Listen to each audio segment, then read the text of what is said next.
Meet Mr. Archimedes of ancient Greece. Long ago, Archis said, "Give me a lever long enough, and I can move the world." What Archimedes meant was that the power of a lever is practically unlimited.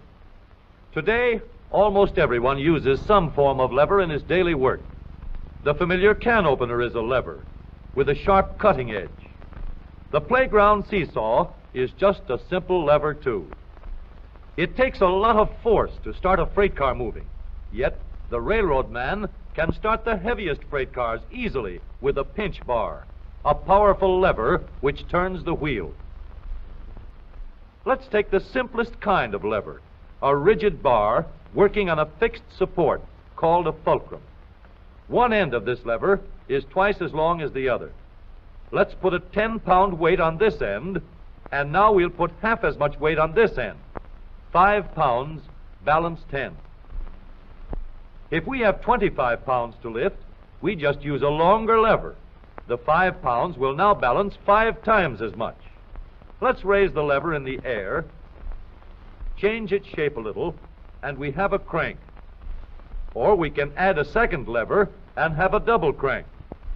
Now the short arm moves 1/4 the distance, but we get 4 times the force. If we want continuous motion, we need more arms. Now we have levers that turn. The larger paddle wheel makes fewer turns, but it delivers more force. A paddle wheel is nothing but a never-ending series of levers. We can make the wheels stronger and lessen friction where the wheels touch each other by rounding off the edges and shaping them into teeth that will slide in and out smoothly. Now, the power flows smoothly and continuously through spinning leverage of gear wheels. Gears are made in many kinds and many sizes. Little gears, big gears, worm gears, bevel gears, and even lopsided gears. Over 100 million gears are spinning over the roads in the transmissions of our automobiles. The transmission is located right at the bottom of the gear shift lever. Let's start from scratch and put together a model of the gears that we shift in our motor car. The shaft on the left comes from the engine. The shaft on the right carries the power back to the rear wheels. To connect these two with gears, we'll need another shaft, known as a counter shaft. These two gears carry the power from the engine shaft to the counter shaft and are always connected or in mesh. This gear on the drive shaft going to the wheels is free to turn around the shaft. We'll put it in mesh with another gear on the counter shaft. These gears are always in mesh and keep turning while the engine is running. To switch from one set of gears to another, our transmission needs a short shaft like this, known as a clutch sleeve. It cannot turn on the drive shaft, but it is free to slide back and forth.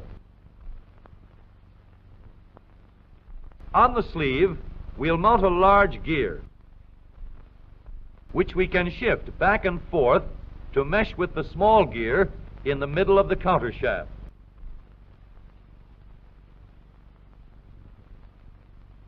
We are now in neutral. The gears that are always in mesh are turning over with the engine, but the shaft to the rear wheels is standing still. A 3,000-pound automobile takes a lot of force to start. So in low speed, we get the greatest leverage by letting the smallest gear on the counter shaft turn the largest gear on the drive shaft. The engine on this model is running at a constant speed of 90 revolutions a minute. With low gears in mesh, the rear wheel is turning at 30 revolutions a minute, about a third the speed of the engine, but with 3 times the force. The power is going through these gears in the transmission.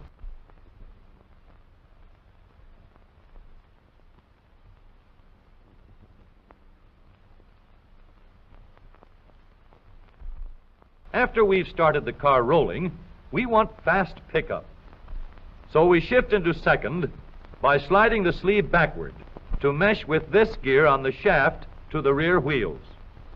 The wheel is now turning at 60 revolutions a minute, and the power flows through these gears.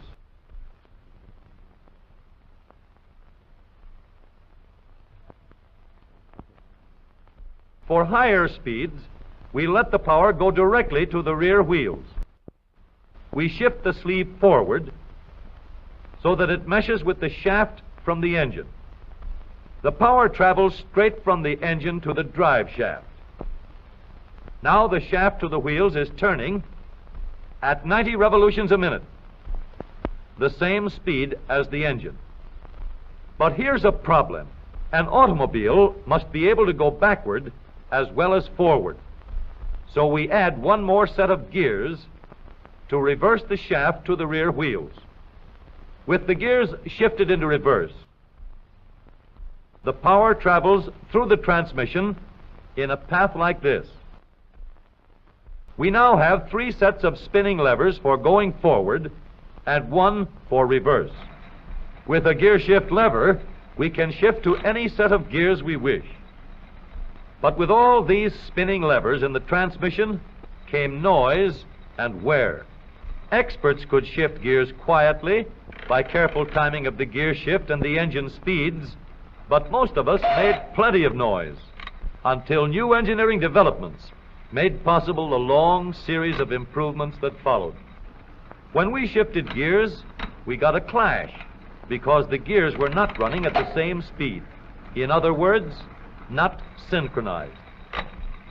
So engineers set to work to develop a synchronizer. The synchronizer works like a cork twisted into the top of a bottle. The cork will turn until it is so tight that the bottle turns with it. Synchro mesh works the same way. When we shift into second or high, the synchronizer brings the gears to the same speed before they come together. The drums won't let the gears shift unless they are turning at the same speed. When the gears come together, there is no clash, and the shift is made quietly and easily. In the transmission of the up-to-date automobile, we have a powerful low gear to give us a strong spinning leverage in starting. A fast-turning motor must set the weight of the car in motion.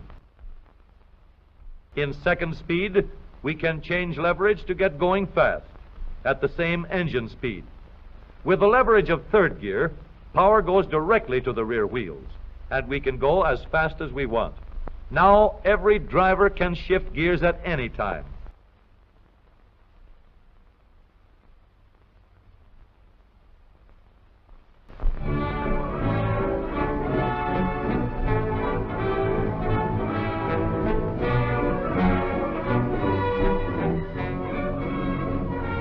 Then she will shift into second speed and bring her car easily and safely under control before it reaches the bottom of the hill.